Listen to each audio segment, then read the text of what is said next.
Muy buenas noches, amigas y amigos de Contextos del diario Ultimátum. Estoy el día de hoy aquí con mi amiga Keta Burelo. Muy buenas noches, Keta. Hola, buenas noches, Víctor. Y a distancia están con nosotros Juan Carlos Calimayor, Franco, está el maestro Gilberto Zavala y Ricardo del Muro, que estarán vía telefónica, porque como ustedes saben, al enfrentar esta contingencia con su sana distancia, ¿no? Pues estamos buscando las formas de continuar en la comunicación. No obstante, pues desde luego hay que cuidarse y es lo que está ocurriendo ahorita con los compañeros. El día de hoy vamos a seguir hablando sobre el tema del coronavirus, pero vamos a abordarlo desde dos perspectivas que son muy interesantes y seguramente les serán a todos ustedes de gran utilidad. Una, desde la perspectiva de los derechos humanos. Y la otra, en la segunda parte del programa, vamos a hablar sobre el tema de la economía, pero sobre los planes que se deben de instrumentar para recuperar la economía que vemos que está colapsando en el mundo como nunca antes, ¿no? Vamos a dividir el programa en esas dos secciones, así es que esperamos la participación de todas y de todos ustedes. Vamos a poner el tema en contexto. El derecho a la salud está consagrado en nuestra Constitución Política de los Estados Unidos Mexicanos y existe también una Ley General de Salud. En cada uno de los estados también existe una infraestructura y existe también una ley de salud. De tal manera que todos los mexicanos, como ocurre en todo el mundo, por convenios internacionales, los derechos humanos están respaldados y están garantizados por las leyes para que todos los enfermos puedan acceder a los medios que les sea humanamente posible restablecer su salud. El tema del coronavirus ha venido a poner en el análisis este derecho particularmente. Muchos de los actualmente contaminados dicen que han sido vulnerados sus derechos. Exacto. Nosotros ayer hablábamos sobre el lenguaje que se utiliza, que por sí mismo es discriminatorio. Les ponemos a consideración todos ustedes. Una de las palabras, de los conceptos que se utilizan es la palabra sospechoso. Y la palabra sospechoso criminaliza al enfermo. Deberíamos decir en todo caso que se trata de posibles casos porque se están siendo analizados, todavía ni siquiera sabemos. Otro tema es que muchos de los que están siendo detectados con el coronavirus están siendo llevados a instalaciones en donde se encuentran enfermos de distinta índole que puede agravar su situación. Todo esto que te ha dado motivo a que se interpongan amparos para la protección de los derechos. Ayer hablábamos sobre el tema que tienen los seres humanos, que tenemos todos, para que se nos haga la prueba y sepamos justamente si somos o no portadores de este virus. Decíamos ayer que este es un derecho humano, un derecho establecido en nuestra Constitución y que vale la pena que luchemos por ello. Sin embargo, ha sido errática la política de la aplicación de las vacunas, de las pruebas. En otros países ha sido una estrategia nodal para contener el ataque del virus, es decir, la aplicación de miles de pruebas. En México esto ha sido incluso restringido y esto por sí mismo vulnera los derechos humanos. Sobre esto vamos a hablar, Keta. ¿Qué te parece? Así es muy interesante el tema, ¿verdad? El derecho a la salud universal, que está consagrado tanto en nuestra Constitución como en la Carta de los Derechos Humanos de la ONU, ¿verdad? Y es un tema, pues sobre todo en este momento, pues muy recurrente, sobre todo por el hecho de que la ONU dice, si los países están imponiendo cuarentenas por las necesidades propias del contagio, de mantener la sana distancia, por muchas razones las cuarentenas son necesarias, ¿no? Y entonces eso implica que el Estado debe garantizar el acceso a alimentos, el acceso a agua, el acceso a una serie de elementos que permiten a las personas que están en cuarentena poder satisfacer sus necesidades básicas, ¿no? Entonces esto es muy importante. Una familia, que te diré que está recluida en una colonia de difícil acceso y que además la propia familia no cuenta con recursos, quedarse en cuarentena implica que llega un momento que no cuentan con alimentos suficientes. Yo nunca he estado muy de acuerdo con el reparto de despensas, ¿no? Porque se me hace como muy paternalista. En un caso donde todo está normal, digamos. En un caso donde está normal. Pero yo creo que aquí sí es importante el reparto de despensas en zonas que están realmente marginadas, ¿verdad? Y entonces creo que el Estado debe garantizar este acceso, ¿verdad?, a los alimentos, ¿no? Un fantasma recorre el mundo y no es, esta parece una frase trillada, no es el fantasma del socialismo, diría, ¿no?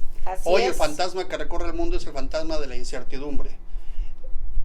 Los sistemas democráticos modernos están basados en la confianza, la confianza que los ciudadanos tienen en las instituciones, en sus gobernantes. Sin embargo, al parecer en los últimos días, esta confianza no se ha visto muy consolidada. Tan es así, como decíamos al principio, que hay ciudadanos que ya han recurrido al amparo y les han otorgado el amparo para la protección de sus derechos humanos en salud. Precisamente hoy leí el caso de un joven que contrajo el coronavirus, ¿verdad? Y le iban a recluir en una institución, como tú bien decías, donde había personas con tuberculosis, con influenza, con otra serie de infecciones. No se iba a morir del coronavirus, iba a morir de otra cosa, ¿verdad? Entonces él pidió con todo su derecho, dado que vive él solo, de estar en aislamiento en su casa, que es en un edificio. Y en sentido contrario, hay gente que en este momento está en los hospitales y que tiene, por ejemplo, programas o tratamientos de diálisis o de otro tipo y pueden contagiarse. Por lo tanto, la OMS ha recomendado que el tratamiento para los enfermos, los contagiados con el coronavirus, sean tratados en lugares especiales. Y eso es lo que quisiéramos ver que se empezaran a hacer en todas las ciudades, porque no va a ser privativo solamente de una sola ciudad, ¿no? Sí, y desafortunadamente está el contagio, ¿verdad? Pero bien sabe la medicina que una de las formas, y también es de sentido común, que una de las formas más, ¿cómo explicarte?, de la curación es la convivencia, ¿no? Sí, es la convivencia con la familia, el que estés en un ambiente agradable para ti, que te sientas con confianza. Un ambiente propicio para que pueda... Sí, y desafortunadamente la cuarentena también propicia el aislamiento, ¿no?, de las familias, porque aquí en México estamos acostumbrados las familias extensas, donde vive el chucho, el perico, el abuelito, la tía, ¿verdad? Pero últimamente ya eso se ha ido cambiando, ¿no? Y hasta los hijos viven por otro lado, aunque todavía no estén casados, ¿verdad? Ya son independientes nuestros hijos. Mi hija, por ejemplo, vive en La Gloria, yo vivo en el suroriente, ¿no? Entonces quedamos por la cuarentena en un momento dado aislados, ¿no? Fragmentada la sociedad, y eso te causa también una crisis emocional, ¿no? Terrible. ¿Sí? Tenemos a Ricardo. Ricardo, ¿estás en la línea? Así es, aquí escucho saludarlos, estoy en cuarentena. Ricardo, muy buenas noches. Buenas noches. Pues para nuestros amigos que nos están escuchando en contextos, ¿qué opinas sobre el tema de los derechos humanos, particularmente el derecho a la salud y el coronavirus? Bueno, a mí me llamó mucho la atención un reciente mensaje que dio el secretario general de la Organización de las Naciones Unidas, este señor Antonio Manuel de Oliveira Gutiérrez, que fue primer ministro de Portugal y presidente de la Internacional Socialista, y él señalaba que más allá de la cuestión económica, estamos ante todo frente a una crisis humana, y ante esto él recomendaba la solidaridad. Eso creo que es fundamental. Lo estamos ya observando porque, como bien hemos visto, la sociedad civil, es decir, los ciudadanos organizados, pues se están adelantando al gobierno en tomar medidas de precaución, en el caso de México. Y también hay noticias de que en otros países, eso lo vemos en la prensa, en España, en Italia, la gente se ha organizado para cubrir las deficiencias en el sector salud. Y eso es muy bonito porque nuevamente sale esa parte, el ser humano muchas veces vemos la parte fea, lo que siempre vemos de asesinatos, feminicidios, homicidios, etcétera, pero a veces en estas crisis es cuando sale lo mejor del ser humano, y lo mejor del ser humano es la solidaridad con los vecinos, y esto se está observando. En Italia tengo entendido de que la gente, estas fábricas que pueden, se están organizando para hacer tapabocas, los vecinos se organizan para poder darle alimentos a los adultos mayores.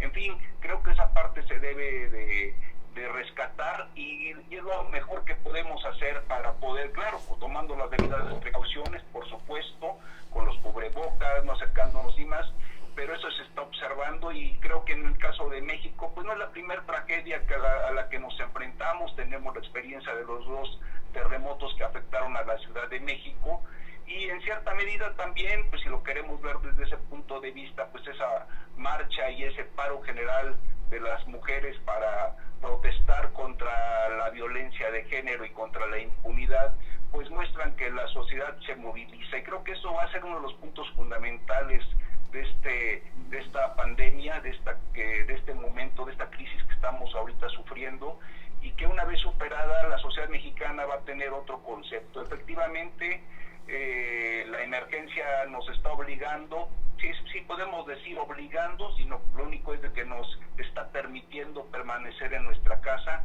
convivir con nuestras familias, y eso también pues va a ser un reforzamiento para la unidad familiar. Muy bien, Ricardo. Esa es la parte importante. Pues entonces el tema de la solidaridad, el tema de rescatar los valores de comunidad, exacto, que es lo que nos hace falta, y que además no debemos de dejar de lado, Queta, ¿no? Sí, no obstante que vivamos una crisis que amenaza con ser la crisis más profunda, quizá de los últimos 150 años, quizá, es algo que no debe de eliminar la solidaridad y el concepto de comunidad, ¿no, Ricardo? Así es, yo creo que eso es lo fundamental, ¿no? Y por supuesto también hemos encontrado noticias de discriminación, de actitudes de rechazo hacia las personas que tosen, pero pues tratemos de que esas actitudes de miedo y de rechazo pues sean opacadas por la solidaridad de la mayoría frente Así es. a esta crisis. Ya decíamos, no criminalizar al enfermo, ¿no? Sí, no de la Así discriminación, ¿verdad? Porque los memes son muy graciosos, ¿no?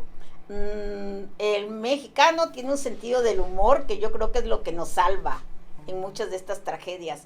Sin embargo, hay memes muy discriminativos, ofensivos, hay mensajes muy ofensivos, ¿no? Que nos dividen, así como ha surgido esos temas de los chairos y los fifís, ¿verdad? Que los fifís son los que han contagiado porque salen a viajar a otros lados, ¿no? Y que son como los culpables, ¿no? Y entonces creo que también ese no es el caso, ¿verdad? No provocar esas divisiones que de por sí el coronavirus no deja de impactar de manera diferente de acuerdo con la clase social, ¿no? Sí, por las condiciones. Los derechos son universales, pero sí, el acceso a la salud no es universal. Así es, desafortunadamente, ¿no? ¿Verdad? Sí, y entonces también aquí apelamos, ¿no? A quienes ejercen la medicina privada, que en un momento dado, no sé, por lo menos a través de llamadas telefónicas puedan brindar servicios de salud, que donen su tiempo, ¿no? Es importante eso, que donen algo de su tiempo para calmar a un enfermo, para poderle dar orientación. Claro, la vocación del médico que se debe sobreponer ante las circunstancias que, digamos, aquejan en este momento a la sociedad. Exacto, el juramento hipocrático surge nuevamente. Miren, no hay nada más dañino para la sociedad que la estupidez. Lo digo con todo conocimiento de causa y con toda la responsabilidad. La humanidad ha pasado por etapas muy difíciles. Cuando surgió la peste en 1300, la estupidez del ser humano creyó que era la brujería y que eran los gatos negros los que causaban este contagio. Sí, eso hizo que toda la gente en Venecia y toda la parte norte de Italia salieran a matar gatos negros. Y eso provocó que las ratas se multiplicaran, que eran las verdaderas causantes de la fiebre peste bubónica, ¿no? de la fiebre bubónica, que es conocida también como la peste negra. ¿Sí? Hoy debemos de sobreponer la estupidez, la insensatez con la ciencia. Lo que nos puede ayudar a salir adelante en esta ocasión es el conocimiento, la ciencia, tener la información adecuada, científica, técnica, y varios países lo están haciendo. Que te comentábamos que Alemania, por ejemplo, está prácticamente aplicándole pruebas casi a todos sus ciudadanos. Así es, 160,000 pruebas semanales. Semanales. Ahí me tienen sorprendida. Y además también el sistema de salud es diferente. Por ejemplo, nosotros tratamos de hacer grandes hospitales, ¿no? Y que están concentrados además en las grandes ciudades, ¿no? En lugar de hacer hospitales chiquitos, muy bien equipados. En mucho mayor cantidad, y eso es lo que tiene Alemania. Alemania tiene hospitales chiquitos en todo. Con una gran dispersión cubriendo toda su geografía. Sí. Esto también va a motivar, este coronavirus también creo que va a reconfigurar geopolíticamente el mundo. Las nuevas naciones y las grandes naciones van a ser las que logren salir rápidamente, científica y tecnológicamente, de esta crisis que se está agravando no solamente por la crisis de salud, sino por la crisis económica. Luisito, tenemos por ahí a Juan Carlos Calimayor, que nos iba a dar su opinión respecto al tema económico. Vamos a pasar, amigas y amigos, ahora al tema económico. ¿Qué tal? Porque eso es algo que le está preocupando mucho a la gente, nos preocupa a todos, lo que está ocurriendo ahorita respecto a qué se está haciendo desde las instituciones, desde las más altas esferas de gobierno, para tratar de contravenir esta gran crisis que amenaza con ser una crisis que deje no solo sin empleo a miles y a millones de personas en el mundo, sino en la más extrema pobreza y, Dios nos libre, en la hambruna total. Porque de verdad las cosas se empiezan a agravarse. ¿Qué pasa con estos sectores de la sociedad que no tienen un empleo fijo? Hoy platicaba con una amiga economista y me decía, bueno, el problema no es aquellos que tienen empleo, porque puedes aguantar 1 o 2 meses y tienen su salario, y aunque les rebajen o aunque les den la mitad del salario, de alguna manera tienen un ingreso. Pero, ¿qué pasa, por ejemplo, con los que pues están día a día, desde el bolero, el mesero, el cantinero, el taxista, ¿verdad?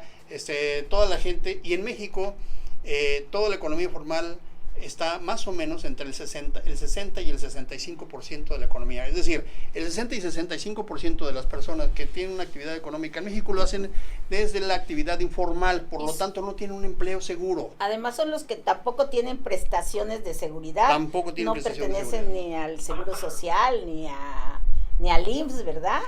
Ni tienen un seguro de gastos médicos mayores, como lo tienen otras personas, ¿no? Estados Unidos anunció hoy que va a tener una discusión en el Congreso de Estados Unidos en los próximos días para que se dediquen a la atención del coronavirus una cantidad del doble de lo que es el Producto Interno Bruto de México de todo el año. Algo así como 2,000 billones de dólares. O sea, 2,000 millones de dólares. Eso es más o menos lo que Estados Unidos le va a dedicar al coronavirus para contrarrestar la crisis económica. No me estoy refiriendo a lo que le va a dedicar a la salud, sino lo que le va a dedicar para rescatar a las empresas y para darle a cada uno de los estadounidenses una cantidad suficiente, una seguridad, para que tengan y para elevar el consumo interno. Francia fue el primero que anunció medidas en donde condonó impuestos tanto federales como locales, mantuvo en un estatus de suspensión toda investigación, todo trabajo y toda auditoría de su sistema impositivo, de su esquema impositivo, y además está otorgando beneficios a las empresas y a los empleados. Eso es muy importante. Canadá también lo está haciendo. Y por ejemplo, Angela Merkel, ¿verdad? Pues la superpoderosa presidenta de Alemania, ¿no? Que había sido una persona que no le gusta usar mucho el dinero, que podríamos decir es una persona ahorradora, ¿verdad? Que no le gusta ¿cómo explicarte?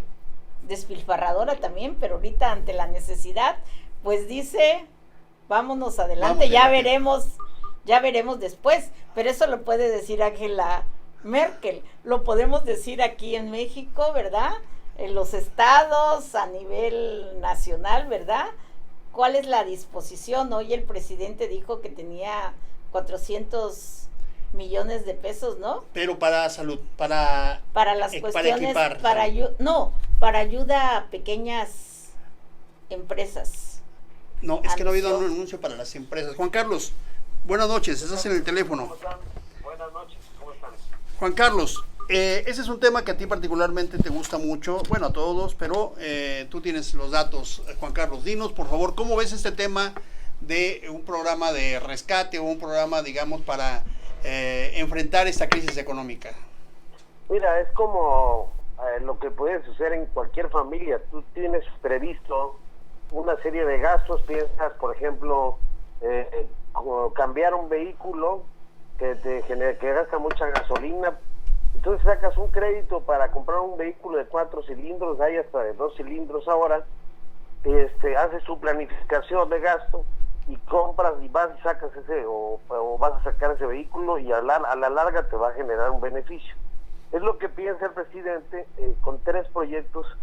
El primero es el de Santa Lucía, ¿no? Donde él cree que era muy suntuoso el gasto, además de que había corrupción en el caso del famoso aeropuerto de Texcoco, ¿no? Aeropuerto internacional, que ya llevaba un avance muy importante, que se iba a terminar en 2 años, y que la Coparmex y la iniciativa privada le dijo al presidente en su campaña que si no lo quería terminar porque le parecía suntuoso el gasto, pues que se los entregara a ellos y que ellos lo iban a administrar y que el gobierno siguiera cobrando su TUA, que es la tarifa de uso aeroportuario, y que ellos le entraban al quite, ¿no? Se encaprichó en hacer un aeropuerto nuevo en Santa Lucía que va a costar 75 mil millones o más, y que lleva un 6% de avance.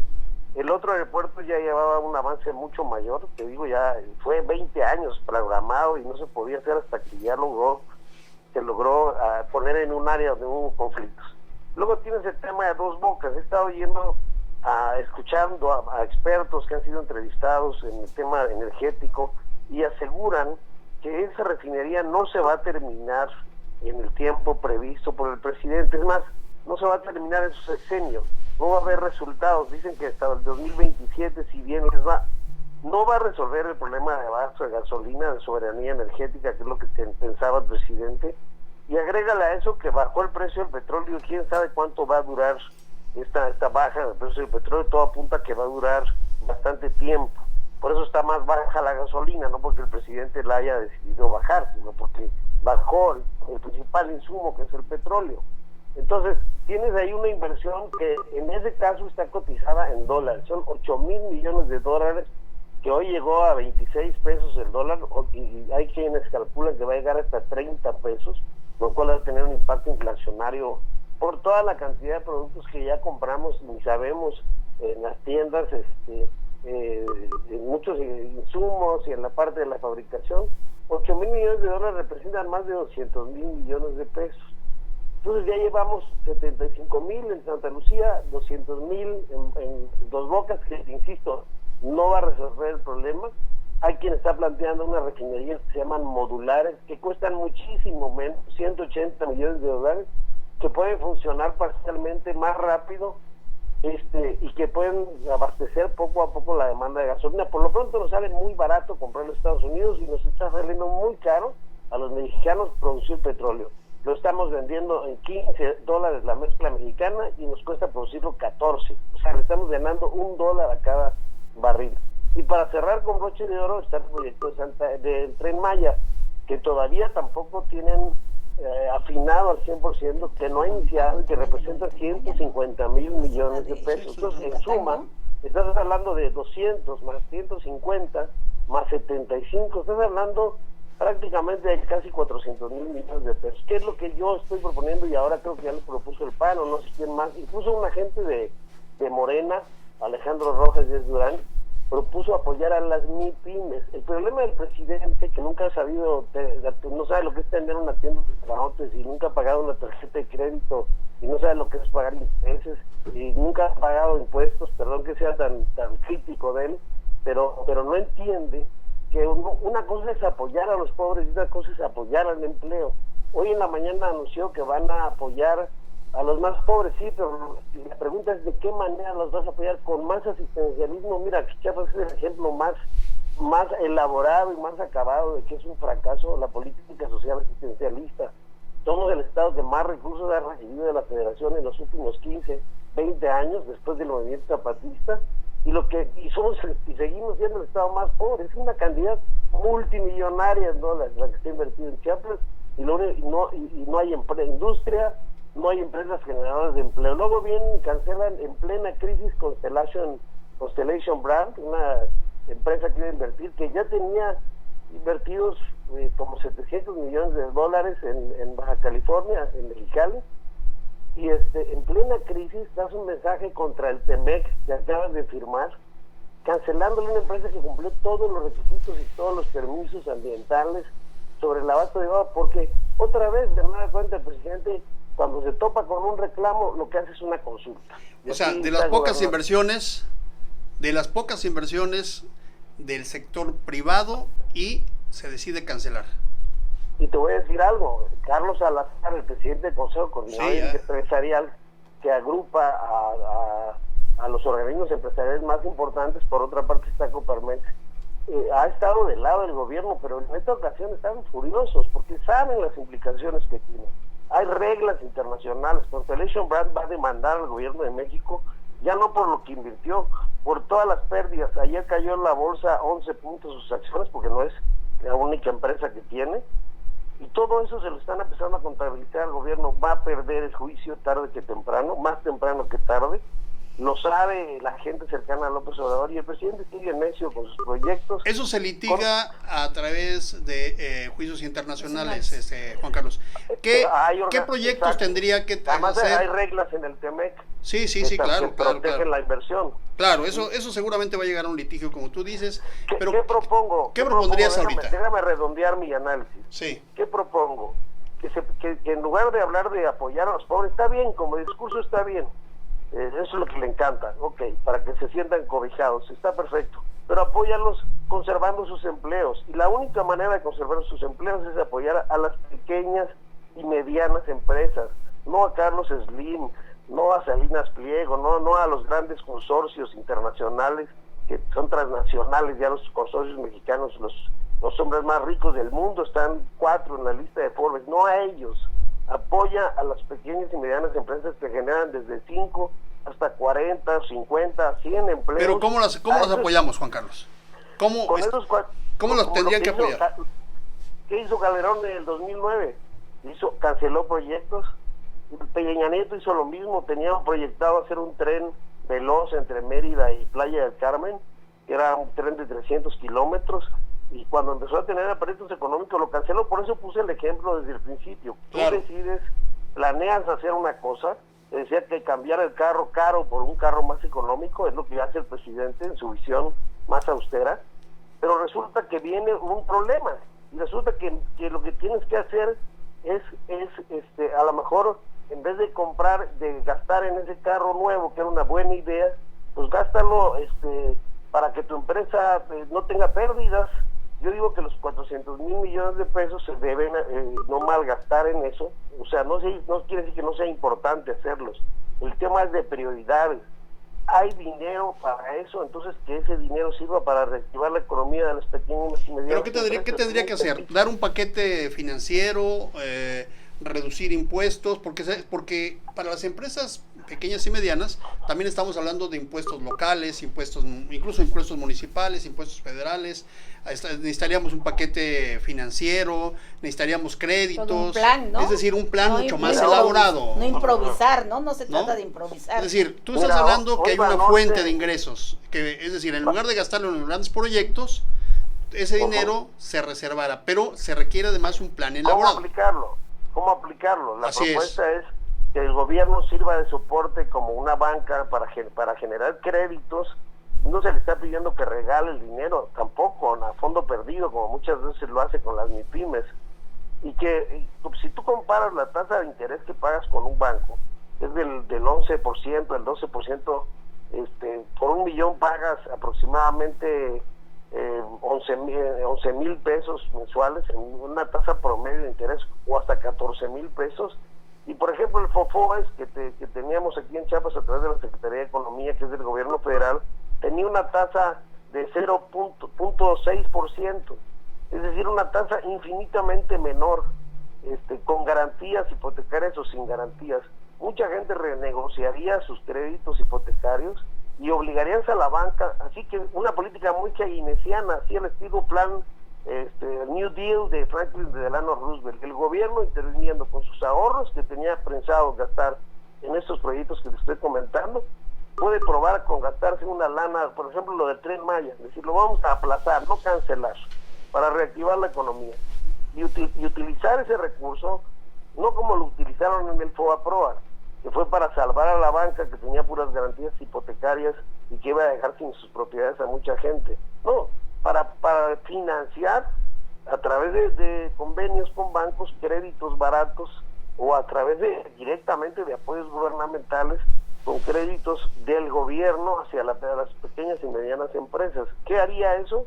Haría que se mantuviera el empleo, haría que los empresarios no se vieran, los pequeños empresarios no se vieran, porque están hostigados. Por un lado pagan impuestos, les acaban de aumentar el salario mínimo, con lo cual alzó el costo del seguro social. Es delito ahora la discrepancia fiscal, delito grave. O sea, los empresarios están hostigados, y no Carlos Slim, insisto, no los grandes millonarios con los que se toma fotos a cada rato el presidente, las pequeñas y medianas empresas que generan el 81% de los empleos de este país y son los que pagan impuestos y mantienen al gobierno, no la economía informal. Fíjate, Juan Carlos, que hay 4 sectores que mantienen a este país. Uno de ellos, hablan a veces de cifras en cuál está en primero o segundo lugar, que 4 sectores, vamos a ver. Turismo, ¿no? Que representa algo así como el 30% de ingresos. Así 2, es. manufacturas, que es a lo que te refieres con pequeñas y medianas empresas, gran parte está en la manufactura, Juan Carlos. 3, petróleo, ¿no? Y 4, remesas. Y los 4 sectores se van a colapsar o están siendo colapsados. Implicaría este programa, Queta, vamos a escuchar la opinión de Queta, Juan Carlos, implicaría que le diéramos una aplicación, digamos, de beneficios a estos sectores. Creo que valdría la pena, ¿no? Claro, empezó todo el problema de las remesas que nos aportan un buen capital, desde toda esta problemática migrante que empezó desde Obama, no solo desde Trump, ¿verdad? Cuando... Sin embargo, las remesas subieron recientemente a 30,000 millones de dólares. Así es, pero sí estábamos preocupados por lo que pudiera pasar. ¿Te acuerdas cuando Fox quería mandar jardineros a Estados Unidos? Siempre ha sido como nuestra gran fuente de ingresos las remesas, ¿no? Fíjense, es muy importante. Vamos a decirle a nuestro público, por cierto, aquí tenemos algunas llamadas, vamos a agradecerle a todos, a Lisette Ruiz, a Manuel Centeno, a Maribel Preciado, a David Vázquez, que nos están escuchando, y a platicar con ellos. Fíjense que los 4 sectores pegan en distintos niveles socioeconómicos.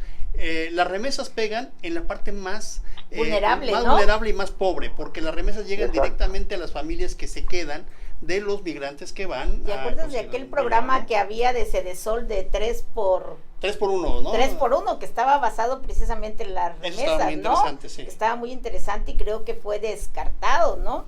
Yo no entiendo cómo buenas prácticas que han funcionado en una administración no se continúan, ¿no? Miren, para que situemos, 30,000 millones de dólares es lo que ingresa por remesas aproximadamente cada año a México, por remesas. En el caso de Chiapas, es el 12% de las remesas llegan al Estado.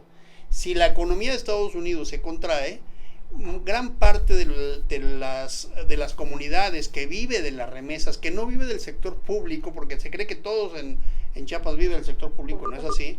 Hay una gran parte de la población que vive de las remesas, no va a tener ingresos, hay que señalarlo, no van a tener ingresos porque las remesas se van a contraer. El petróleo, que decía Juan Carlos, pega en otro sector, en un sector muy industrial y en un sector de servicios. las manufacturas le pegan mucho a donde están las grandes empresas internacionales. Sí. Yo quería preguntar, por ejemplo, dada la situación del petróleo a nivel nacional y a nivel internacional, ¿es conveniente seguir con dos bocas? No, por eso Juan Carlos está diciendo algo que me parece sí. que ha sido un reclamo que ahorita lo están planteando pues ya mucha gente en el país. Es decir, no es momento de grandes proyectos, de por sí no eran viables, o se decía que no eran viables, no es momento de esos grandes proyectos, es momento de tener ese dinero del escaso recurso, más una gran deuda que se está contrayendo recientemente, y aplicarla a este tema de la recuperación económica. Digamos que en eso pudiéramos resumir, ¿no, Juan Carlos? Sí, mira, para dar el dato exacto, el primer lugar, no lo vas a creer, lo representaba, al menos hasta este año que ya cayó, los ingresos por la industria automotriz, que fue clave en la negociación, la mala negociación que hicieron en el TEMEC, dándole el derecho a Estados Unidos de interferir en supervisiones laborales, porque lo que quiere Estados Unidos es que le paguemos casi lo mismo que cobran sus trabajadores en Estados Unidos, que son, por cierto, los que tienen los mejores salarios en el mundo. Lo que va a terminar pasando con la industria automotriz, ya antes del coronavirus y todos estos flagelos, como la baja del petróleo, es que estas empresas transnacionales poco a poco se van a ir yendo de México. Además, eliminas el outsourcing, eliminas una serie de esquemas fiscales que eran como atractivos para que hubiera esta producción. 1 millón de personas viven de la industria automotriz en México. En segundo lugar están efectivamente las remesas, y le van a pegar a la parte más pobre y a la parte más vulnerable. Y Chiapas, como tú dices, depende muchísimo de las remesas. El escenario no podía ser peor para Chiapas, porque el tercer sector es el turismo, el que más divisas ingresa. Fíjate, no es el petróleo. No. Chiapas vive de las remesas, del turismo y de la derrama gubernamental, básicamente. El sector público. Su industria primaria, su sector primario, su producción agrícola es buena, pero no es así. Es de autoconsumo, ¿no? Sí, no compite, digamos, con otras partes. Entonces, viene quedando prácticamente el petróleo en un cuarto, quinto lugar. El petróleo es la caja chica del gobierno federal. Pemex reportó pérdidas por 360,000 millones de pesos este año. También echaron abajo la reforma energética. Es hora de replantear, y no lo va a querer hacer el presidente porque trae una formación antiempresarial, de replantear si es la conveniencia de que empresas extranjeras, como lo tienen todos los países socialistas del mundo, permitan que México extraiga su petróleo con el apoyo de empresas como lo permitía el sector energético. Pemex dicen que es de todos los mexicanos. Eso es una empresa quebrada, yo no la quiero. Al quien quiera yo le vendo mis acciones. Lo que es de Juan los Carlos, mexicanos, vamos a... estamos por cerrar el programa. Pero termino diciendo, sí. Lo que es de los mexicanos es el petróleo, no Pemex. Eso no sirve para nada. Lo que quiero plantear es que se tiene que replantear el presidente, dejar que Romo, dejar que Herrera, el secretario de Hacienda, la gente que tiene una visión, que entiende más cómo funciona el mercado, le proponga los ajustes que tenga que hacer. Yo siento que lo va a tener que hacer. Hay que replantear la política económica. Contra toda su voluntad lo va a tener que hacer, porque vienen elecciones el próximo año y se lo va a cobrar muy caro el electorado. Perdón por hablar de elecciones, pero no deja de estar en el fondo la preocupación. Por eso nos tardamos tanto en entrar a la fase 2, porque estamos retrasando un golpe que nos va a llegar irremediablemente, porque no somos de Marte, como le está llegando a todo el mundo. Muy bien, Juan Carlos, pues buenas noches. Vamos a irnos despidiendo. Esa es la opinión de Juan Carlos. Sí es importante replantear y pensar en una refundación de la política económica del país, ¿no? O sea, creo que en eso estaríamos de acuerdo, ¿no? ¿Qué tal? Sí, yo creo hablamos que ya de los derechos humanos, los derechos a la salud, hablamos de la parte económica, pero no quisiera que cerráramos el programa sin tocar esos temas que también nos preocupan, que son los temas locales. Se han incrementado o han aparecido en los últimos días actos de violencia contra las mujeres, ¿qué tal? Y eso es un tema que... Y es de violencia política en ese sentido, ¿verdad? El presidente municipal de Tapilula, que se encuentra preso por golpear a una joven, ¿no? Que además es suplente de una diputada local del PRI. Entonces ya tanto el Congreso como diferentes partidos políticos se han manifestado en contra de ello, porque creo que es una práctica que se ha repetido constantemente en nuestro estado, la violencia política, ¿verdad? Combinado con violencia física de los políticos, digamos. Exacto, sí. Aparte de la violencia política. Sí, no, es que la violencia política, como la violencia de género, que es violencia de género, violencia hacia las mujeres, puede ser de diversos tipos. Puede ser violencia física, violencia emocional, violencia económica. En el ambiente político se repiten todas las... Y llega al extremo incluso, sí, ¿no? al de los feminicidios, ¿verdad? Sí. Porque desafortunadamente hemos tenido feminicidios en el terreno de la violencia política. Esto nos preocupa a las mujeres. Afortunadamente a nivel nacional ya tenemos una ley de violencia política. Ya la violencia política por razones de género hacia las mujeres es delito. Es un delito porque queríamos tenerla antes de las elecciones, de las próximas elecciones, para que de esta manera sea un factor de inhibición de quienes hacia las mujeres, ya sea en el espacio cibernético o a nivel de la real, ¿no? De golpes, secuestros, amenazas, las mujeres puedan ejercer sus derechos políticos con toda la confianza. Sí, la violencia que se recrudece y que parece ser que con esto que está pasando el coronavirus hay muchos temas que quedan sub judice, diríamos, o sea, que están abajo, que parecería que no se mueven, pero que están afectando a la comunidad. Tenemos en la línea al maestro Gilberto Zavala. Gilberto, ¿estás ahí? Sí, buenas noches, estimado Víctor. Maestro Gilberto, pues estamos cerrando el programa, queríamos hablar contigo desde hace un momento, pero ya se nos alargó. ¿Qué piensas tú de estos temas? Aquí la maestra Queta, que es especialista sobre los temas de violencia de género, pero como que ha sido un tema que se quedó después del 8 y el 9, como que se quedó, prácticamente fue superado por el tema del coronavirus. Pues, por supuesto, es un tema mundial. Y un tema que sigue, ¿verdad? Y que sigue, que va a seguir, que tiene mucho, ¿no? Así es. Pero ¿qué opinas, maestro? Tú eres un educador. ¿Qué opinas sobre el tema de la violencia que se está dando en el estado, o particularmente estos dos feminicidios que se dieron la pasada semana, y la del presidente municipal de Tapilula, ¿cómo le dicen, Queta? El Pichi. El Pichi. ¿Qué opinas, maestro? ¿Cómo ves este tema?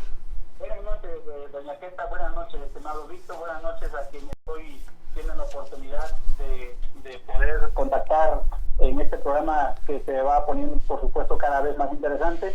Yo quisiera decir que frente a un escenario tan difícil como es esta pandemia, esta crisis que estamos viviendo en el mundo, particularmente en México y en Chiapas, casos como lo de este presidente municipal de Tapilula y la situación de homicidio que se da también en una dama, y muchos casos que están pasando son altamente lamentables, porque lo que hoy estamos viviendo nos está cambiando la vida.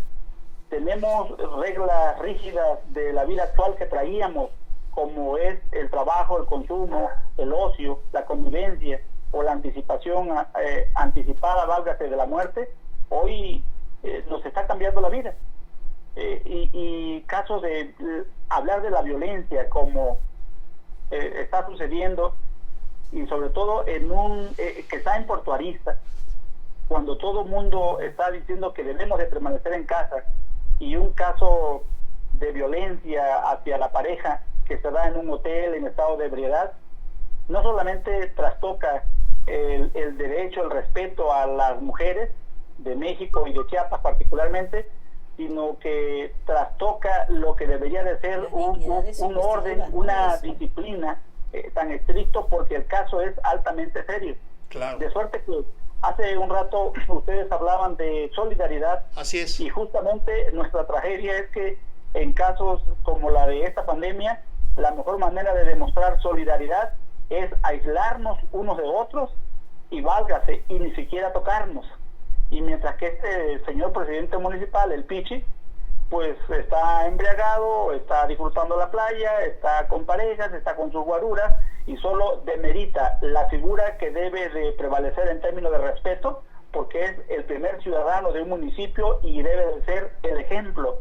en una situación de pánico, de miedo, de incertidumbre, de ese gesto que estamos dejando de ser, válgase, civilizado, y estamos pasando a una situación de total aislamiento, y que nos debe de llevar, por supuesto, a la reflexión en términos de quedarnos en casa, de disponer de tiempo para leer con la familia, de consumir menos, de prescindir de la adicción de pasar el tiempo en los centros comerciales y de buscar las mejores alternativas para que efectivamente un caso tan complejo como es la pandemia la podamos aislar, la podamos dejar fuera de nuestras vidas, y que ojalá pronto podamos recuperar nuestro escenario reprobable a todas luces, y altamente reprobable, doblemente, triplemente reprobable, para que un político, presidente municipal, tenga actitudes,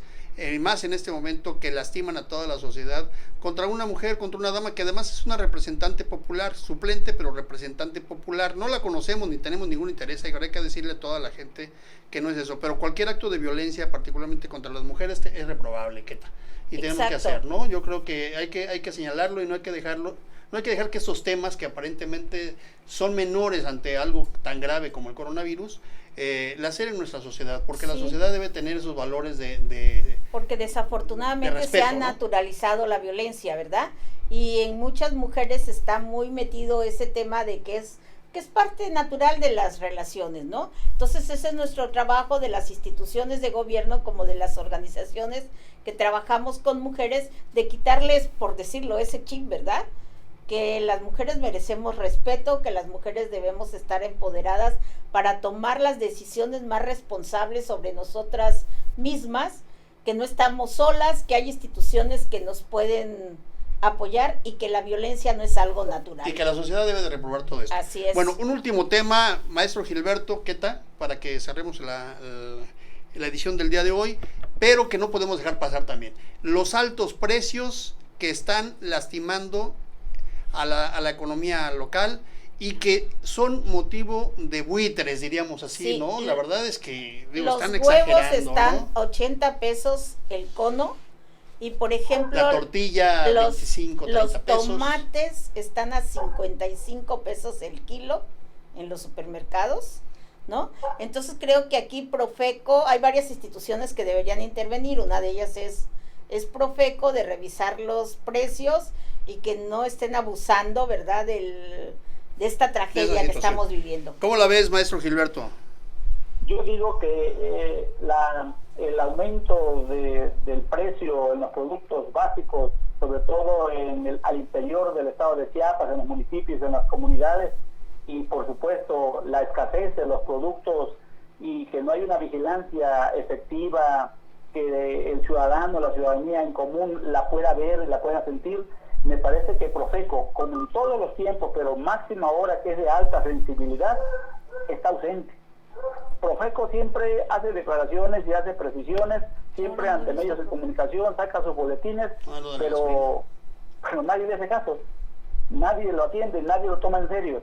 Y yo digo que acá es justamente cuando el Estado mexicano debe de recuperar el valor que tienen las instituciones y las dependencias para atender un caso que es, perdónenme que lo diga así, de vida o muerte, de un cambio viejo para entrar a un cambio nuevo, y que nos debe de significar a todos nosotros mayor responsabilidad. Muy bien. Buenas noches, Víctor. Buenas noches, señora Queta. Muy buenas noches, Gilberto. Maestra Queta, vamos a cerrar. ¿Cuál será el mensaje para el día de hoy? El mensaje para el día de hoy pues es reforzar la solidaridad, ¿verdad?, para combatir el aislamiento. Afortunadamente con las nuevas tecnologías podemos hacer llamadas con nuestro celular, que nos podemos ver, ¿verdad? Eso es muy padre, ¿no? Mañana vamos a hablar de la tecnología. De la tecnología, cómo nos podemos ver, cómo podemos ver nuestras caras, ver cuáles son los ánimos, echarnos porras, ¿no? Que a pesar de que las familias estemos aisladas y divididas en diferentes partes de la ciudad, mostrar nuestra unión, y también con los amigos y amigas. Muy bien, yo solamente quiero recordarles a los amigos que el maestro Ricardo del Muro hablaba de la necesidad de la solidaridad que debe de existir. no está presente él, voy a decir, creo que este es el colofón de su programa. El maestro Juan Carlos Calimayor hablaba de la necesidad de replantearse la economía, de decir que los grandes proyectos de este sexenio deben de replantearse, y nadie lo vería mal, al contrario, sería aplaudido que el presidente de la República diera un paso a un costado y utilizar ese dinero para aplicarlo a un programa, una contingencia de apoyo a la producción de empleos, decía Juan Carlos, lo cual yo suscribo plenamente. ¿Cómo ves? ¿No? Así es. Bueno, y el maestro Gilberto Zavala también nos acaba de decir, justamente reprobando estos actos de violencia de la sociedad por la violencia contra las mujeres, ¿no? Yo por mi parte quiero decirles, amigas y amigos, lo que ya platicábamos al principio. Estamos viendo un momento de una gran coyuntura que va a cambiar el mundo, sin duda. Esto implica distintas variables que hay que analizar, pero siempre y en cualquier circunstancia debemos de conservar la esencia del ser humano, el espíritu de unidad de los seres humanos, y preservar los altos valores de la cultura, los altos valores de integridad del ser humano. Creo que debemos mantenerlo, creo que debemos de continuar. Y por supuesto le deseamos a todos nuestros amigos y amigas que nos escuchan en Contextos que asuman y asumamos esta crisis que hoy nos está llegando, que es una crisis mundial, la asumamos con entereza y con solidaridad, con respeto y con responsabilidad. Muy buenas noches a todos y a todos ustedes en Contextos. Estamos en el diario Ultimátum, nos vemos el día de mañana. Muchas gracias.